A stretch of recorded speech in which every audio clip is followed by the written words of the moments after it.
हरे कृष्ण राधे राधे। दोस्तों, आज की इस वीडियो में हम आपको 19 तारीख में आने वाली शरद पूर्णिमा के बारे में कुछ जानकारियां बताएंगे। तो चलिए इस वीडियो को हम शुरू करते हैं। तो आश्विन मास में आने वाली पूर्णिमा तिथि को शरद पूर्णिमा के नाम से भी जाना जाता है। ऐसी मान्यता है कि इस दिन से, शरद पूर्णिमा के दिन से, दिन में भी और रात में भी ठंड का अनुभव होना शुरू हो जाता है, यानी सर्दियों का मौसम शुरू हो जाता है। इसलिए इस महीने को, इस पूर्णिमा को शरद पूर्णिमा कहा जाता है। श्रीमद् भागवत महापुराण के दशम स्कंद के 10वें स्कंद के अनुसार शरद पूर्णिमा के दिन भगवान श्री राधा कृष्ण ने युगल सरकार में अन्य गोपियों के साथ महारास रचा था और कामदेव के घमंड को चूर चूर करा था, क्योंकि कामदेव को यह घमंड था कि वो किसी भी व्यक्ति का, चाहे वो देवता हो चाहे वो मनुष्य हो, उनका मन वो चंचल कर सकता है। लेकिन भगवान श्री कृष्ण ने पूरी रात गोपियों के संग नृत्य करा था, लेकिन उनके मन में एक बार भी काम भावना आई नहीं थी। इसलिए उन्होंने इस दिन कामदेव का भी घमंड चूर चूर करा था। इसलिए इस पूर्णिमा को महारास पूर्णिमा भी कहा जाता है। और ऐसी मान्यता है कि शरद पूर्णिमा वाले दिन माता महालक्ष्मी गरुड़ जी पे सवार होकर हर किसी के घर में भ्रमण करती हैं, और जो भी व्यक्ति शरद पूर्णिमा की पूरी रात बैठकर हरि भजन करता है, हरि कीर्तन करता है, माता उसके घर में ही विराजमान हो जाती हैं, उस पर अपनी कृपा दृष्टि बनाए रखती हैं। और शरद पूर्णिमा वाले दिन जो पूर्णिमा का चंद्रमा है वो अपनी 16 कलाओं से युक्त होता है, तथा ऐसी मान्यता है कि जो चंद्रमा की किरणें हैं उससे अमृत की वर्षा होती है, उसमें मेडिसिनल प्रॉपर्टीज होती है, औषधीय तत्व, औषधीय गुण पाए जाते हैं।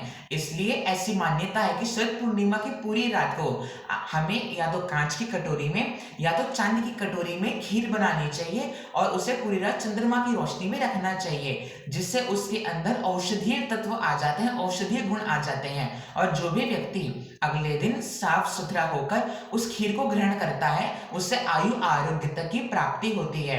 इस दिन चंद्रमा को अमृत चंद्रमा भी कहा जाता है, क्योंकि चंद्रमा की किरणें से अमृत बरसता है, ऐसी मान्यता है। जो भी व्यक्ति पूर्णिमा के व्रत को शुरू करना चाहते हैं, पूर्णिमा व्रत रखने का इच्छुक है, वो शरद पूर्णिमा के अवसर पे ही, शरद पूर्णिमा से ही अब अपना पूर्णिमा का व्रत भी शुरू कर सकते हैं। शरद पूर्णिमा वाले दिन भगवान श्री राधा कृष्ण की, युगल सरकार की, माता महालक्ष्मी की तथा भगवान शिव की पूजा करनी चाहिए। श्रीमद् भागवत महापुराण के 10वें अध्याय के अनुसार ही राधा कृष्ण युगल सरकार का महारास देखने के लिए इच्छुक हुए भोले बाबा यानी भगवान शिव महादेव ने भी गोपी का अवतार ले लिया था, क्योंकि उस जगह केवल कृष्ण को ही कह सकते हैं अलाउड था, किसी पर पुरुष को अलाउड नहीं था।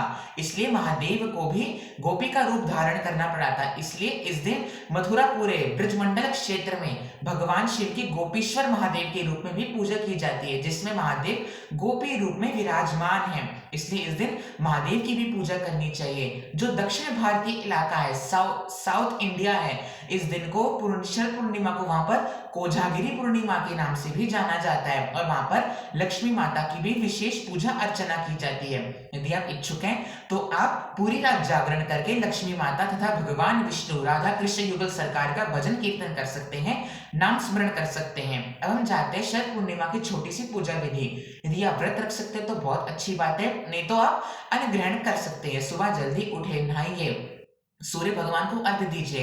व्रत रख रहे हैं तो व्रत का संकल्प लीजिए, तथा यदि आपके घर में राधा कृष्ण युगल सरकार हैं तथा लड्डू गोपाल जी हैं तो उनको पंचामृत से स्नान कराएं, दूध से, खासकर कच्चे दूध से अवश्य स्नान कराएं। उनको नए वस्त्र पहनाएं, हो सके तो सफेद वस्त्र पहनाएं, तथा उनको धूप दीप नैवेद्य अवश्य चढ़ाएं। और शाम को खीर जरूर बनानी चाहिए। इस दिन शाम को खीर बना के उनको भोग लगाएं, माता लक्ष्मी को भोग लगाएं, सभी देवी देवताओं को भोग लगाएं, तथा या तो चांदी के कटोरे में या फिर कांच के कटोरे में, याद रखिएगा स्टील का कटोरा नहीं होना चाहिए, उसमें खीर भरिए तथा छलनी में रखकर उसे पूरी रात चंद्रमा की रोशनी में रखिए और अगले दिन आप उसको ग्रहण कीजिए। इससे आपको आयु आरोग्यता की भी प्राप्ति होती है। तो दोस्तों, आशा करते हैं कि आपको ये जानकारी पसंद आई होगी।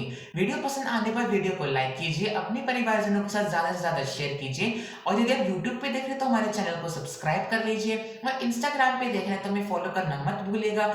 मिलते हैं आपसे अपनी अगली वीडियो में। राधे राधे।